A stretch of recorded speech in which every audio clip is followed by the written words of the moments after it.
Guddiga Olombikada Qaranka Soomaaliya ee dhawaan la doortay ayaa si rasmi ah xayiraadda uga qaaday Marwo Khadija Aadan Daahir oo horey u ahayd guddoomiyaha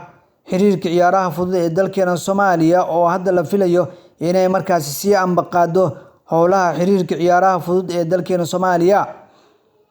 Marwo Khadija Aadan Daahir ayaa hadda waxay si rasmi u tahay guddoomiyaha xiriirka ciyaaraha fudud ee dalkeena Soomaaliya iyadoo la filayo inay markaasi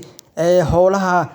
xiriirka horyaala inay dardargeliyaan iyaga iyo guddiga fulinta xiriirka ciyaaraha fudud ee dalkeena Soomaaliya iyagoo dhawaan ay si rasmi ah u qabteen tartanka Jannada Daawud oo soo gabagaboobay sidoo kalena tartamo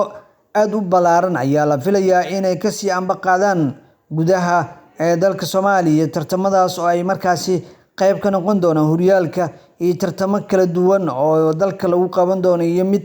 ay ka qayb gali doonaan ciyaaraha fudud ee athletics ee markaasi dhawaan la ciyaari doono. Sidoo kale waxaa hadda la diyaarinayaa qorshaha horumarinta xiriirka ciyaaraha fudud ee dalkeena Soomaaliya iyagoo iska kaashanaya guddiga fulinta ee xiriirka ciyaaraha fudud iyadoo hadda Marwo Khadija Aadan Daahir ay si rasmi ah ay ula wareegtay xafiiska xiriirka ciyaaraha fudud ee dalkeena Soomaaliya waxaana xayiraadda dhawaan ka qaaday wasaaradda dhalinyarada ciyaaraha iyo sidoo kale guddiga Olombikada Qaranka Soomaaliyeed uu hogaamiyo Gudoomiye Wataac ayaa si rasmi ah u aqoonsaday Marwo Khadija Aadan Daahir inay markaasi tahay guddoomiyaha saxda ee xiriirka ciyaaraha fudud ee dalkeena Soomaaliya waxaana la filayaa in dhawaan ay markaasi shaacin doonto qorshaha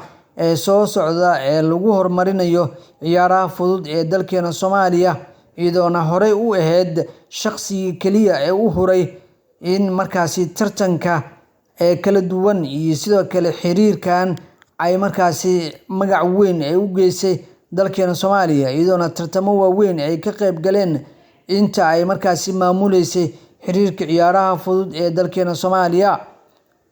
waana shaqsi markaasi si weyn ugu soo dhex muuqday inta xilkaasi ay haysay xiriirka ciyaaraha fudud ee dalkeena Soomaaliya waxa ayna gaarsiisay horumar la taaban karo.